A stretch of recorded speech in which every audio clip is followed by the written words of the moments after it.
మన క్రోధం వచ్చి దెబ్బతిన్నా, లేదా మన మమకారాల వల్ల మనం దెబ్బతిన్నా, పద్మంలాగా ఉండలేక కష్టాలు వస్తే మునిగిపోయే దశకు వచ్చిన అభయం ఉంది అమ్మవారికి. మండు టెండలోన మర్రి నీడ నుబోలి అభయహస్తం ఒకటి శుభము చూపు. ఎప్పుడు మన దేవతలందరికీ అభయహస్తం ఉంటుంది, గమనించండి. చాలామందికి అభయహస్తంతో పాటుగా వరదహస్తం కూడా ఉంటుంది. ఇటు అభయం, ఇటు వరదం. అంటే మనకి ఎప్పుడు మానవ జీవితంలో రెండే సమస్యలు, ఒకటి కోరిక, రెండు భయం. ఈ రెండే జీవితంలో ముఖ్యం. ఒకటి కోరిక, రెండు భయం. ఈ భయం కూడా ఎందుకు చెప్పాలంటే కోరిక వల్ల వచ్చింది. కోరిక లేకపోతే భయం కూడా లేదు. అందరికీ చిరకాలం బతకాలని కోరిక. చిరకాలం అంటే మృత్యువు దానంతటది వచ్చి పీక్కుని లాక్కుని వెళ్ళిపోయే వరకు బతకాలని కోరిక. కాబట్టే మృత్యు వస్తుందేమో అని భయం.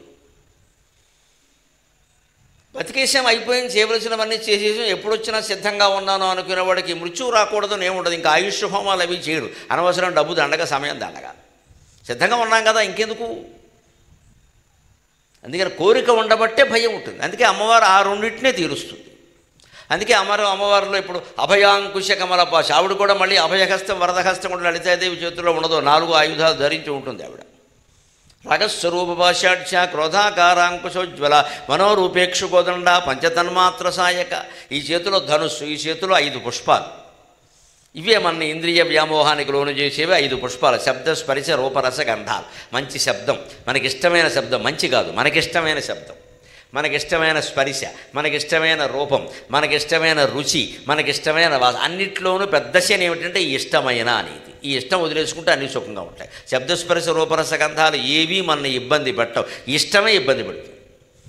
ఈ శబ్దం నీకు ఇష్టం అన్నామంటే ఇంకో శబ్దం వినిపిస్తాడు కూడా నీకు చికాకు వస్తుంది. ఏ శబ్దమైనా వినగలిగితే ఆ గొడవ లేదుగా. వివేకానందుడు ధ్యానం చేస్తున్నట్ట 15 ఏళ్ల వయస్సులో, 12 ఏళ్ల వయసులో రామకృష్ణ పరమహంసను దర్శించాడు. ఇక ఆయన్నే నమ్ముకున్నాడు.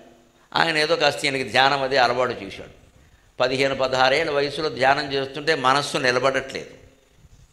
ఆయనకి బాధ కలిగి రామకృష్ణ పరమహంసను అడిగాట, మనస్సు నిలబడట్లేదు, దేని మీదకి పోతుంది అన్నట్ట. పక్కన ఏదో కర్మాగారం లాంటిది ఉందండి, గడగడ గడగడ గడగడ ధాన్యములు, రైస్ మిల్ లాంటిది ఏదో ఉందన్నమాట. శబ్దాలు వస్తున్నాయండి, అస్తమానం ఆ శబ్దం వినపడుతుందండి అంటే అన్నట్ట. నువ్వు చేస్తున్న జపం మానేసి ఆ శబ్దం మీదే పూర్తిగా దృష్టి పెట్టి అది ధ్యానమే అన్నట్ట పరమహంస. అది యోగం అంటే, అది యోగం అంటే. దాన్ని సావధాన ధ్యానం అంట. ధ్యానంలో ఎప్పుడు 2 రకాలు ఉంటాయి, ఏకాగ్ర ధ్యానము, సావధాన ధ్యానం. ఏకాగ్ర ధ్యానము అంటే ఒకదాని మీద దృష్టి పెట్టాలని ప్రయత్నం చేస్తాం, ఒక నామం మీద, ఒక రూపం మీద. అది నిలబడుతుంది, ఒక్కోసారి పక్కకి వెళ్ళిపోతుంది. సావధాన ధ్యానంలో ఒక సౌకర్యం ఏమిటంటే దేని మీద దృష్టి పెట్టాం. కళ్ళు మూసుకుని అలా కూర్చుంటామంటే ఏదైనా వినపడని, కనపడే సమస్య లేదు. కళ్ళు మూసుకున్నా కనపడుతూ ఉంటాయి, కనపడి దేని గురించి ఆలోచించకు, అలాగే ఉండు. అది ధ్యానం, అది చాలా గొప్ప ధ్యానం. పరమహంస అదే చెప్పాడు. కృష్ణమూర్తి గారు అయితే ఒక సావధాన ధ్యానమే చెబుతాడు, మీకు ఏకాగ్రం కూడా అనవసరం, ఇదే చేయండి అంటే. ఏది వినపడితే అది విను. నువ్వేమీ దాని గురించి మంచి చెడ్డ తీర్పులు చెప్పడం, ఒక అభిప్రాయానికి రావడం ఇలాంటివి చేయకు. అది రైస్ మిల్ శబ్దం వినపడుతోంది విను, పిల్లలు ఆడుకుంటున్నారు శబ్దం వినపడుతోంది విను, సినిమా పాట వినపడింది విను, ఇంకో పక్క భక్తి సంగీతం వినపడింది విను.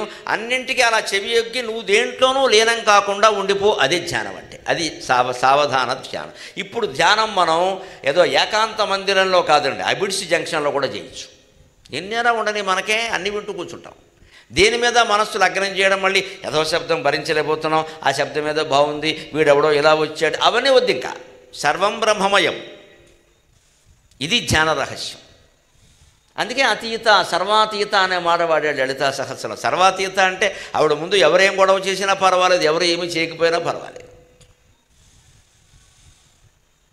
అందుకని ఆవిడ ఈ ఇబ్బందులు మనం ఉంటామని, ఇలా ఉండలేమని, మన మనస్సు నిలబడదనే వివేకానందుడు కూడా అడిగితే ఏది కనపడుతుందో దాని మీదే పెట్టవయ్యా. అందుకని శబ్దం కానీ, స్పరిశ కానీ, రూపం కానీ, రసం కానీ, గంధం కానీ ఎంపిక లేని ఎరుకతో ఉంటే మనకి ధ్యానం కుదురుతుంది. మనం ఇది కావాలి అనొద్దు, ఏదొస్తే అది. ఏ స్పరిశ అయినా మంచిదే, ఏ స్పరిశ అయినా మంచిదే. నిజమైన యోగి అంటే ఎవరో చెబుతారు, యోగవాసిష్ఠులు చెబుతారు ఒక మాట, కొత్త పెళ్లి కూతురు ముట్టుకున్నప్పుడు ఎటువంటి ఆనందంతో ఉంటాడో, యుద్ధ రంగంలో బాణం గుచ్చుకున్నప్పుడు కూడా అదే ఆనందంతో ఎవడుంటాడో వాడు యోగి అన్నాడు. వాడు వీరుడండి, యుద్ధం చేస్తున్నాడు. అప్పుడు పెళ్లి కూతురు ముట్టుకుంటుంది, ఆ బాణం గుచ్చుకుంటుంది. కానీ పెళ్లి కూతురు ముట్టుకున్నప్పుడు, బాణం గుచ్చుకున్నప్పుడు ఒకే దృష్టితో ఎవడుంటాడో వాడు యోగి అని చెబుతాడు వశిష్ఠుడు రాముడికి యోగ వాసిష్టం. అంచేది శోభనోప్పుడు నువ్వు పెళ్లి కొడుకులాగే ఉండు, యుద్ధం వస్తే యుద్ధం చేయి. అభిమన్యుడు చేయలేదా?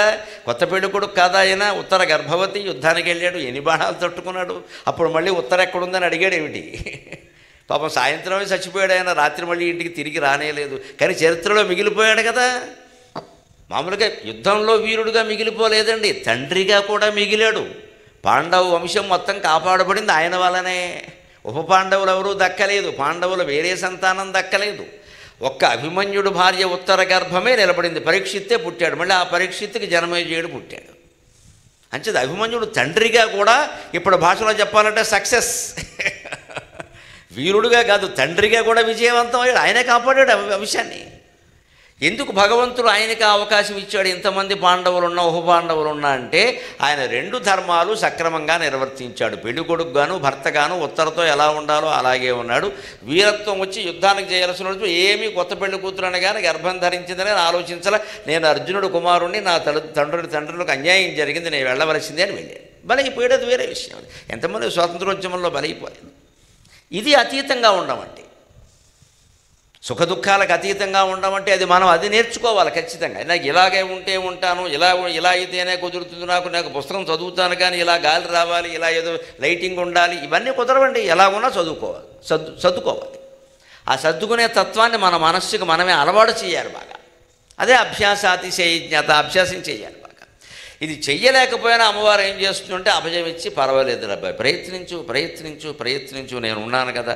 మండు టెండలోన మర్రి నీడను బోలి అభయహస్తమొకటి శుభము చూపు, అది లేకయున్న అమ్మవో బొమ్మవో ఎవరు నిన్ను గుర్చి ఎడ్చువారు అన్నాడు కవి. ఆ అభయహస్తమేనమ్మా మాకు కావలసింది. భగవంతుడి విగ్రహాన్ని, అమ్మవారి విగ్రహాన్ని చూడగానే మనకు కలిగేది ఏమిటంటే ఆ అభయహస్తం. అమ్మవారు మనకు అభయం ఇచ్చించాలి. ఒక ధైర్యం. మన హిందూ దేవతా విగ్రహ నిర్మాణంలో ప్రత్యేకమైన విశేషం ఇది. అభయహస్తం ఖచ్చితంగా ఉంటుంది అందరికీ. ఈ వరదహస్తం కోరికను తీర్చేది కొంతమందికి ఉంటుంది, కొంతమందికి ఉండదు. కానీ అభయహస్తం మాత్రం అందరికీ ఉంటుంది.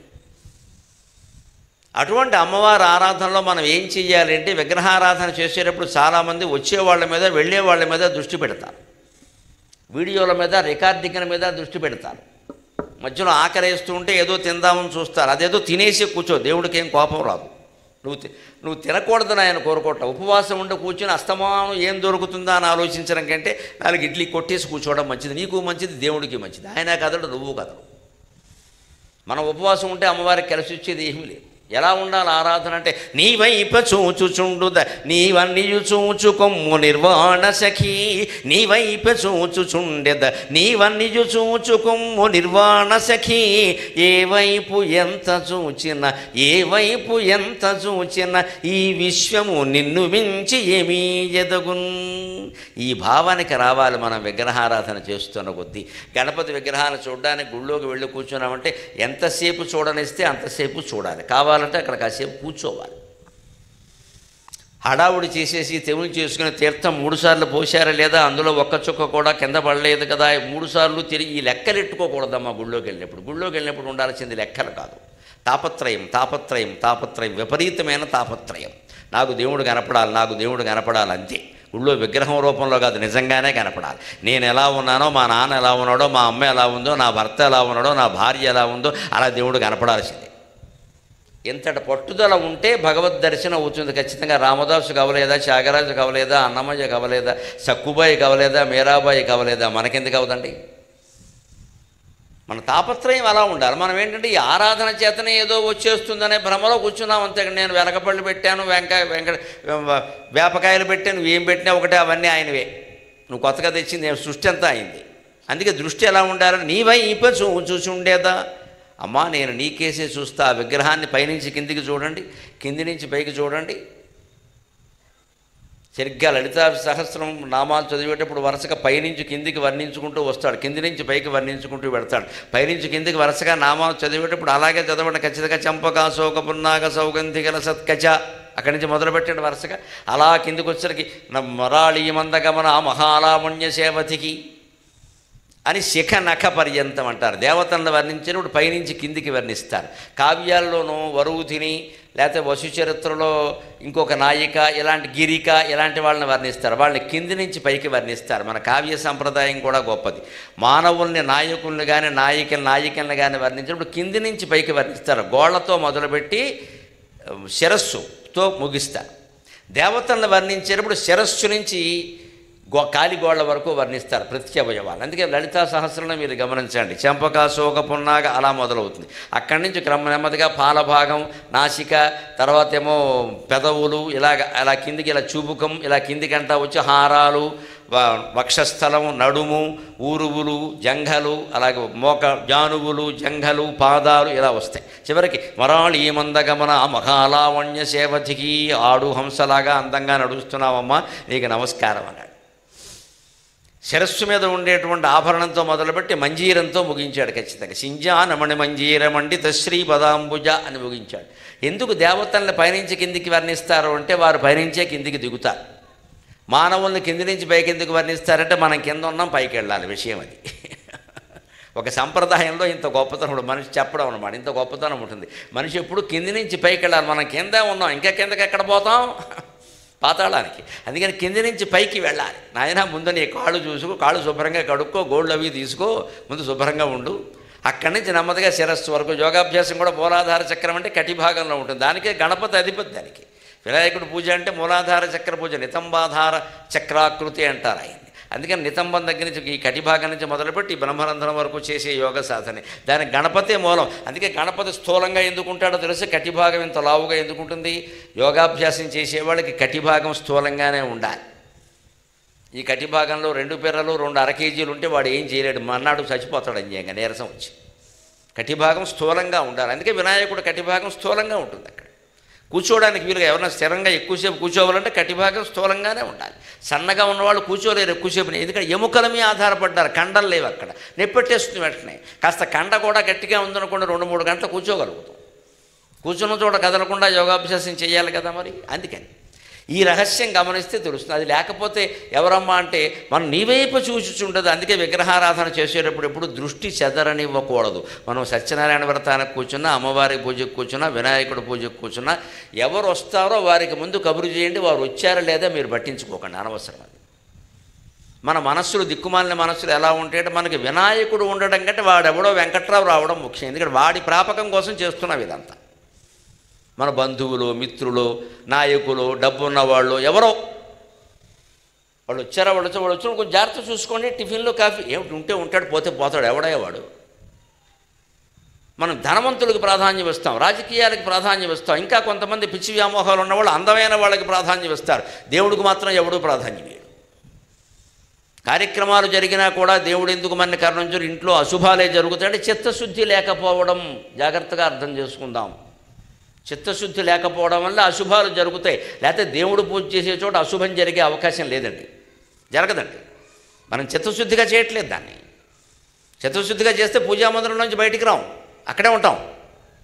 ఎలా ఉంటాం? నీ వైప చూచుచుండెద నీవన్నీ చూచుకొమ్ము నిర్వాణ సఖి. నేను నీకేసే చూస్తానమ్మా, నువ్వే అన్నీ చూసుకో.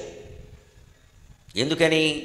ఎంత అనుభవంతో వైరాగ్యంతో భక్తుడు అంటున్నాడు అంటే, ఏ వైపు ఎంత చూచిన ఈ విశ్వము నిన్ను మించి ఏమీ ఎదగు.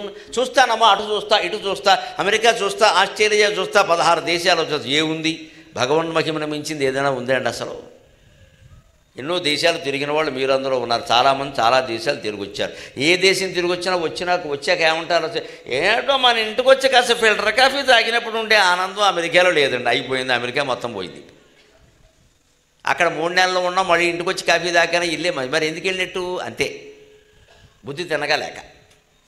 అక్కడికి వెళ్ళే వరకునేమో అబ్బాయి దగ్గరికి వెడదాం, అమ్మాయి దగ్గరికి వెడదాం, అబ్బాయి దగ్గరికి వెడదాం, అమ్మాయి దగ్గరికి వెళ్ళిన తర్వాత వాళ్ళనే నన్ను పంపై గొడవలేదు.